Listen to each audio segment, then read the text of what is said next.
हम अपॉइंट के लिए समय मांगते रहे मिलने के लिए, लेकिन उनके पास अन्य लोगों के पास मिलने के लिए समय था, लेकिन वो हमें अपने जूती के नोक पे रखने वाले औकात के बराबर समझते थे, इसलिए उन्होंने मिलने का समय नहीं दिया।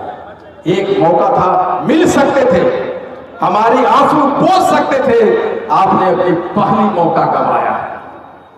आपके पास दूसरा मौका था कि आप एक फोन उठाते और अमित शाह जी को कहते, अमित भाई हमारे बिना तुम्हारी सरकार नहीं चलेगी, हमने तांती तत्वा को पान बनाया है। जिस तरह आप सुप्रीम कोर्ट के डिसीजन को बदल रहे हो, उसी तरह एक अध्यादेश लाओ और हमारे पान समुदाय के भविष्य को रक्षा करो।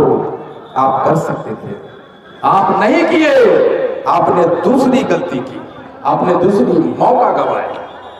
आप चाहते तो रिव्यू पिटीशन में जा सकते थे, आप रिव्यू पिटीशन में जाते तो ये जो आपने तांती तत्वा हमको दोबारा बनाया है उसको रोका जा सकता था, और आप जाते तो सुप्रीम कोर्ट सुनती उस रिव्यू पिटीशन को, और हमारे बच्चे बच्चियों को जो जिल्लत की जिंदगी गुजारने पे मजबूर हुए हैं, जो जिनकी नौकरियां छीनी गई, जिनके अपॉइंटमेंट रद्द किए गए, मेडिकल कॉलेज से निकाले गए, हमारे बच्चा डिप्रेशन में चले गए, कितने लड़के लड़कियां दिल्ली से वापस आ गए, वो राजमिस्त्री बनने के लिए मजबूर हो रहे हैं। आप चाहते तो हमारे बच्चों की जिंदगी संवार सकते थे, लेकिन हम पान और तांती तत्वा को आपने कीड़े मकोड़े जैसा समझने के काम किया, और जो बच्चे उस नाले से निकल के सांप की जिंदगी में जाने वाले थे, नौकरी पाने वाले थे, आपने उन्हीं लोगों को दोबारा कहा, तांती तत्वा के बच्चों तुम्हारी कहां औकात कि तुम नाली के कीड़े से निकलकर साफ पानी में रहोगे। लो मैं तुम्हारा आरक्षण छीनता हूं और तुमको उसी नाली के कीड़े बनाने के लिए मजबूर करता हूं, तुम जाओ अपनी औकात दिखाओ। हमारी औकात क्या? नाले कीड़े का। हमने मिन्नते घुटना टेका, रोए गिड़गिड़ाए, लेकिन हमारी औकात कहां कि मुख्यमंत्री जी हमारी सुने, भाजपा की सरकार हमारी सुने। वो तो समझता है कि पान तांती तत्वा के वोटर्स हमारे गुलाम है, तुम जाओ लेना जाओ, जय श्री राम का नारा हमारे पान के बच्चे लगाएंगे और जाके वोट डाल देंगे। इसकी क्यों सुनते हो? मैं चंपारण में गया, मैं मोतिहारी में गया, गांव-गांव में गया। मोतिहारी से मैं जब चंपारण जा रहा था, एक जगह चाय पीने के लिए बैठा और वहां के लोग आए, कहे कि सर आपको देखने के लिए रात भर सोया नहीं, मैं आपसे मिलने आया हूं। हमारे समाज में बेटियों की शादी होती है तो ढोल बजाने वाले जो चमार जाति के लोग हैं वो आते हैं, हमारे यहाँ खाना नहीं खाते, हम आपको चावल दे देते हैं, अनाज देते हैं बना के। हमारे यहाँ ब्राह्मण, हमारे यहाँ कुर्मी, हमारे यहाँ जादव, हमारे राजपूत भूमिहार नहीं खाना खाते। सुन लो मुख्यमंत्री जी, आपके चंपारण की और भाजपा की सरकार सुनो, जो चंपारण के पान समाज के लोग की अवस्था आज भी है, उसके घर में छुआछूत है।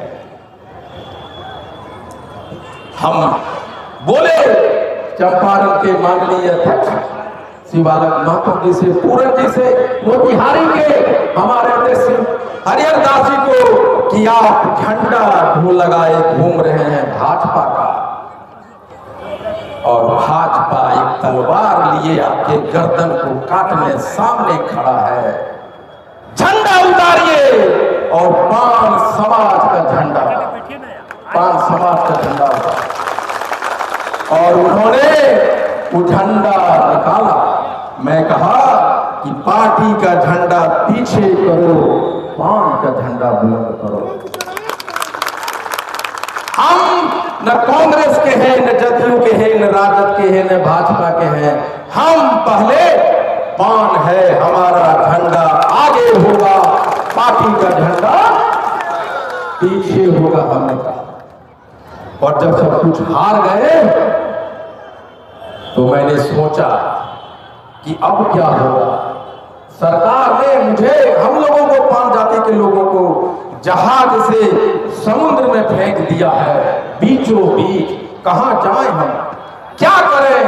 जब आपको समुद्र में फेंक दिया जाता है तो आप विशालकाय व्हेल मछली या विशालकाय मगरमच्छ से भी लड़ते हैं। और वहीं से जन्म हुआ हाको रथम पान है। सामने एक मगरमच्छ था और एक विशालकाय व्हेल मछली थी और बीच में पान समाज घिरा हुआ था। तब सोचा कि हमें अपने अस्तित्व को बचाने के लिए, अपने आप को बचाने के लिए हमें लड़ना होगा और उसी का लड़ाई का नाम है हाको रथम पान। दोस्तों, जब मैं सोचा कि मैं आंदोलन करूंगा तो हमारी शक्ति क्या है, हमारे कमजोरी क्या है, हमारा शक्ति क्या, कमजोरी क्या। तो फिर हमने पीछे देखा और देखता चला गया, चलता चला गया, चलता चला गया। और मैंने देखा पांच समाज का, तांती तदवा का कोई इतिहास नहीं। जब पांच समाज का कोई इतिहास नहीं, जिस समाज का कोई इतिहास नहीं, उस समाज का कोई भविष्य नहीं। जब भविष्य नहीं है तो इतिहास बनाने, इतिहास लिखने और इतिहास रचने के लिए पैदा हुआ हाको रथम पान। और भविष्य बनाने के लिए जब इतिहास बनेगा तो भविष्य बनेगा। और भविष्य बनाने की प्रक्रिया का नाम है हाको रथम पान है। फिर और मैं पीछे गया, और जब मैं पीछे गया तो मैं देखा हमारे पास कोई महाराणा प्रताप नहीं, हमारे पास कोई बाला साहब ठाकरे नहीं, हमारे पास कोई कांसी राम नहीं, हमारे पास कोई लालू यादव नहीं, हमारे पास कोई रामविलास पासवान नहीं, हमारे पास नीतीश कुमार नहीं।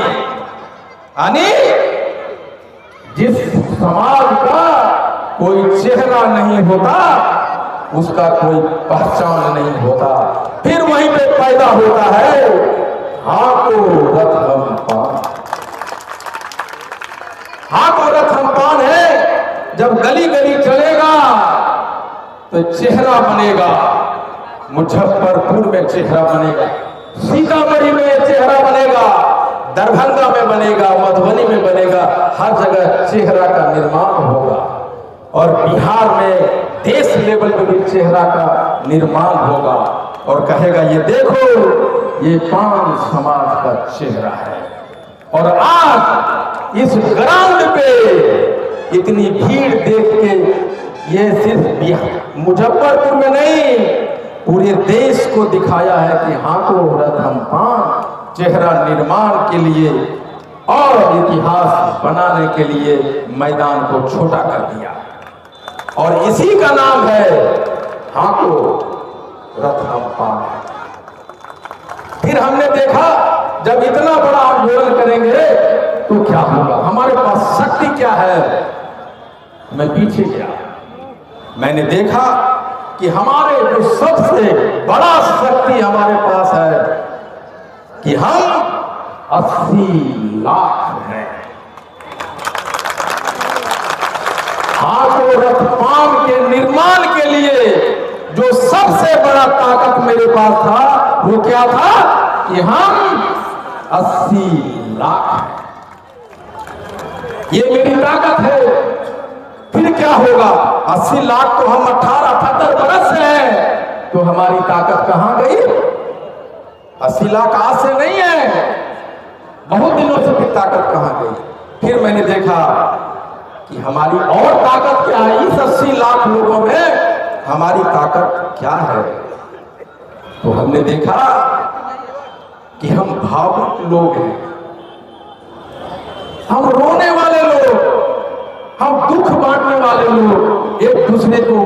फैलाने वाले लोग, ये जो भावुकता था मेरी ताकत थी, आईपी गुप्ता की ताकत थी। और वहां से जन्म होता है हाँ को रथ हम पान है। उसके बाद दोस्तों और क्या ताकत थी हमारे पास। मैंने देखा कि एक मेरी मां, उसके पास कपड़े नहीं थे पहनने के लिए, ब्लाउज नहीं थी, साया पहनती थी, उससे अपने शरीर को ढकती थी और अपनी पूरी जिंदगी गुजार दी। तो मैंने कहा कि मेरी मां बहने, मेरी मां जिंदगी भर साये पहन के गुजार सकती है और आईपी गुप्ता को जन्म दे सकती है, तो हर पान समाज की मां आईपी गुप्ता की मां है, जो किसी भी परिस्थिति में रह सकता है। और वो मेरा ताकत था। फिर क्या था, हमने कहा कि हम मजदूर लोग हैं, चेन्नई में, मद्रास में, मुंबई में ऊंचे महलों पे ईंटा जोड़ने वाला, बिना डरे बिना थके काम करने वाला वो मजदूर कौन है? वो तांती तत्वा है। वो नहीं डरने वाला, अपने घर की पालन पोषण करने वाला, जब चढ़ सकता है, ईंटा जोड़ सकता है, तो हाथों रथ हम पान को जन्म दे सकता है। और वहीं से पैदा हुआ हाथों रथ हम पान। यही नहीं, मैंने हाल के दिनों में देखा कि अपनी मां, अपनी बहन, अपना बाप महीना महीना नहीं नहा रहा है और अपने बेटे को पढ़ाने के लिए पटना भेज रहा है, दिल्ली भेज रहा है। मेरी मां बहने अपनी जेवर बेच रही है और वो भेज रही है पटना पढ़ने के लिए। इसका मतलब क्या हुआ कि अपना सब कुछ निछावर कर देने वाले अपने बेटे के लिए वो मां बाप की वो भावना, वो ललक, उसका बेटा अफसर बने, वो ललक आईपी गुप्ता की ताकत बना और वहां से पैदा होता है हाँ को रथ हम पान। और मैंने प्रण किया कि हाँ को रथ हम पान आंदोलन करेंगे, उसका नाम क्या होगा? कभी आपने सोचा हाँ को रथ हम पान मैंने क्यों कहा?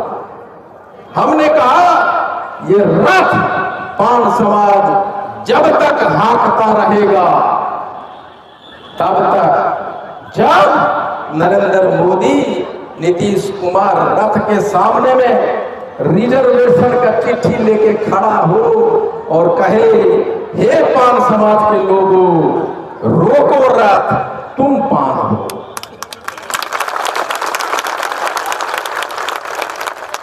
रथ तब तक चलता रहेगा जब तक ये जो हुक्मरान है वो आके कहे नहीं कि रोको रथ, तुम पान। ये तो हमारे ताकत थे। चैलेंजेस क्या था? चैलेंजेस क्या था मेरे सामने? चैलेंज था 80 लाख लोगों को एक सूत्र में बांधना, आंदोलन के लिए सड़क पे लाना, एक एक बच्चे के दिमाग में ये देखना कि लड़ना होगा, लड़ने के लिए सीखना होगा। ये मेरा चैलेंज था। और मैंने कहा कि आईपी गुप्ता, तुम अपना गर्दन ऊंचा करो, दुश्मन तुम्हारा तलवार लेके सामने खड़ा है। और मैंने अपनी गर्दन ऊंचा किया और सामने तलवार खड़ा लोगों को कहा कि मैं निकल गया हूं और वो ताकत मुझे देती है हाथों रथ हम पान। अब क्या थे कि हमारे ही लोग जब जब इतिहास हुआ, इतिहास जब जब हुआ, तब हमने देखा है कि इतिहास ये लड़ाई के खिलाफ, जिसके खिलाफ हम लड़ते हैं, वो आपके ही लोगों को आपको हथियार बनाती है। ये हो चुका है। दरभंगा में 24 तारीख को हमने एक रैली रखा था और 17 तारीख को एक रैली हमारे लोगों ने रख दिया। उसमें किसको बुला रहा है? उसी को बुला रहा है जो हमारी आरक्षण को छीना है, उसको बुलाया जा रहा है। और हमारे लोगों को गाय भैंस के तरह वहां हाके जा रहे हैं। लेकिन दोस्तों, दरभंगा वालों, ये हाको रथम पान है। हमारी लोग उनकी कुर्सियां उतारने पे लगे हैं। तुम चाहे लाख कोशिश करो, 24 तारीख को हम दिखाएंगे कि हम जिसको तुम बिठाना चाहते हो, ये भीड़ तुम्हारा, भीड़ हमारा, और नेता हम तुमको नहीं बनने देंगे। ये भीड़ भी हमारा होगा और नेता भी हमारा होगा, और उसी का नाम है हाको रथम पान। शायद आपको पता नहीं, हमारे फिर दूसरा चैलेंज था कि सरकार हमें डराने धमकाने की कोशिश करेगी, लोग हमारे डराने धमकाने की कोशिश करेंगे। आज 4 दिन पहले हमारे घर पे सर्दिंग 2 आदमी आता है, कार से आता है, सर्दिंग दबता में आता है, मेरे गेट पे आता है, घूम के फिर चला जाता है, फिर आता फिर चला जाता है, और वो पिक्चर हमारे सीसीटीवी में कैद होता है। उसके बाद भी मैं मालूम था ये होने वाला है, लेकिन उनको जो हमारे घर पे आए और जो उनको घर पे भेजे, उनको बता देना चाहता हूं कि हाको रथ आंदोलन करने वाले न जेल से डरते, न जांच से डरते, न गोली रफ्तार से डरते। एक बार आईपी गुप्ता के जब मिटा दोगे तो मुझे मालूम है कि हाको रथम पान से 1000 आईपी गुप्ता गली गली में पैदा हो जाएगा। क्या करोगे उस समय जब आईपी गुप्ता पैदा होगा? वो हो चुका है। और मैं ये भी बता देता हूं कि आईपी गुप्ता रहे या ना रहे, हाको रथम पान चलेगा और चलता रहेगा। हमने कहा कि जो मर्द होगा, हमने कहता था कि भाई हमको 1000, लाख, 2 लाख का भीड़ नहीं चाहिए, हमको 5 मर्द दो, और उस 5 मर्द से बिहार की ताकत को मैं दिखाऊंगा। और हर एक जिला में 5-10 मर्द पैदा हो रहा है। उसका जनक कौन है? हाको रथम पान। तो हमने कहा कि मेरा पहला लक्ष्य था कि मुझे आरक्षण वापस दो। फिर इस आंदोलन का दूसरा लक्ष्य था कि हमारा भी नेता पैदा हो। नेता कैसे पैदा होगा? यह लक्ष्य हमारा है कि मुजफ्फरपुर में हमने वोट देते रहे। रामचरित्र बाबू से मैं कहानियां सुनता हूं, वोट देते रहे, नेता बनाते रहे, लेकिन आज के बाद 2025 में 5 समाज का एमएलए होना चाहिए कि नहीं होगा? मुजफ्फरपुर में होना चाहिए कि नहीं होना चाहिए? जो ये भीड़ जुटाया है मुजफ्फरपुर के 5 समाज का लोग, उसमें से एक एमएलए बनेगा, मोतिहारी से बनेगा, सीतामढ़ी से बनेगा, और वहां जाएगा विधानसभा में और बोलेगा बहुत हो गया, अब 5 समाज आया है, क्या कानून बनाते हो मुझे दिखाओ। हमारा नेता आईपी गुप्ता सड़क पे खाक छान रहा है और तुम यहां बैठ के कुछ भी करोगे, नहीं चलेगा। अरे हमारा नेता विधानसभा के अंदर आंदोलन करेगा और आईपी गुप्ता सड़क के बाहर आंदोलन करेगा। आईपी गुप्ता जिंदाबाद, जिंदाबाद, जिंदाबाद। आईपी गुप्ता जिंदाबाद, जिंदाबाद, जिंदाबाद। और तब तक करता रहेगा जब दूसरा कारण था कि नेता पैदा करना, हमारा नेता हो। हमारे पास, हमारे घर में थाने में केस नहीं लिए जाते, हॉस्पिटल में इलाज नहीं करता, आईजीआई में, पीएमसीएच में कोई जाता है उसका एडमिशन नहीं होता, और वो प्राइवेट हॉस्पिटल में जाता है। एक गरीब की जमीन, उसकी बेटी की शादी रखे हुए पैसे सब खर्च हो जाते हैं। लेकिन जब हमारा नेता होगा, मुजफ्फरपुर का एमएलए होगा, तो मुजफ्फरपुर लोग जाएगा, बोलेगा कि भैया हमारा एडमिशन नहीं हो रहा है पीएमसीएच में, हमारा थाना में एफआईआर नहीं ले रहा है, तो हमारा अपना एमएलए होगा मुजफ्फरपुर का, सबसे तो लोगों को फोन करेगा, क्या बात है बड़ा बाबू, ये पान का बच्चा है, फाड़ लीजिए, वरना 5000 आदमी के साथ में आपके थाना पर आते हैं, घेर के बैठ जाता है, आपको लेगा कि नहीं लेगा? FIR लेगा ना। इसलिए दूसरा है कि हमारा नेता पैदा हो। तीसरा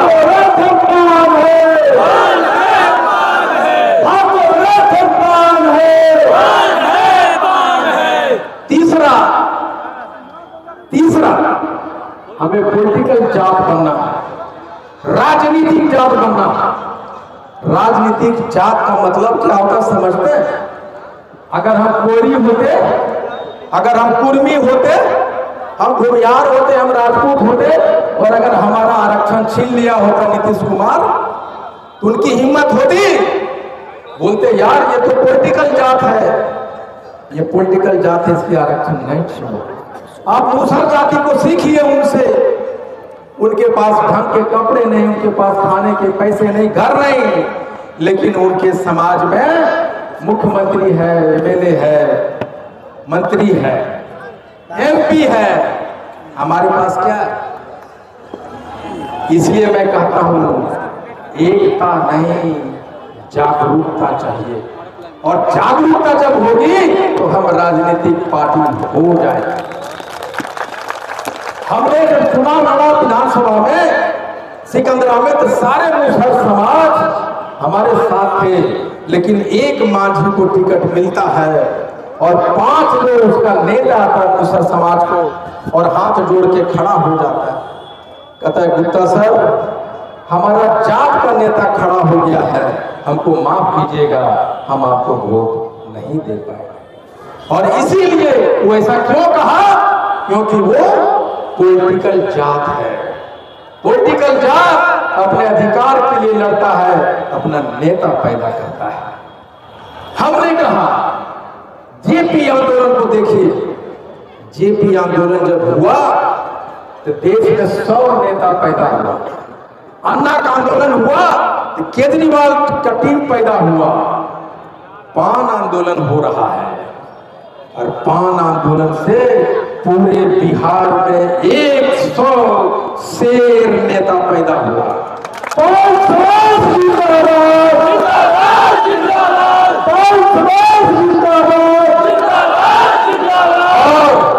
वो जो शेर नेता पैदा होगा उसमें कोई लालू बनेंगे, कोई नीतीश बनेंगे, कोई मुलायम बनेंगे, कोई अरविंद केजरीवाल बनेगा, और 5 करोड़, यहां तो हम लोग 80 लाख हैं, पूरे भारत में 5 करोड़ कांपी तकवा पान है। हमें आरक्षण दो, हम DM SP बनेंगे, और इस 5 करोड़ वोट से हम PM और CM भी बनेंगे।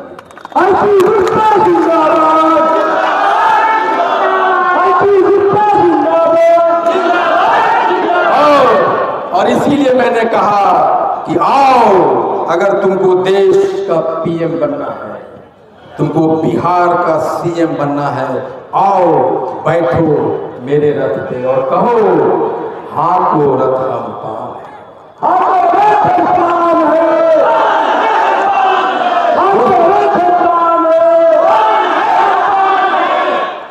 तब हमने कहा कि रथ चलाएंगे, हमारा रथ चलेगा। और मैंने ये भी कहा हम यही नहीं रुकने वाले, हम जमीन पे रथ चलाएंगे, और ये आंदोलन जमीन से आसमान पे ले जाएंगे, हेलीकॉप्टर उड़ाएंगे। ये पान का झंडा हमारे रथ पे है, और हमारा हेलीकॉप्टर पे भी होगा, हम आसमान में भी कहेंगे हाँ को रथ हम पान है, हाँ को रथ हम पान है। कैसे संभव है? आखिर कैसे मिलेगा हम आरक्षण? आखिर इसका मतलब क्या होता है? 2 दिन, महज 2 दिन में हमारा आरक्षण वापस आएगा। एक दिन तो वो कि आप यहां 25-30 हजार लोग जमा हो गए, एक दिन ये है।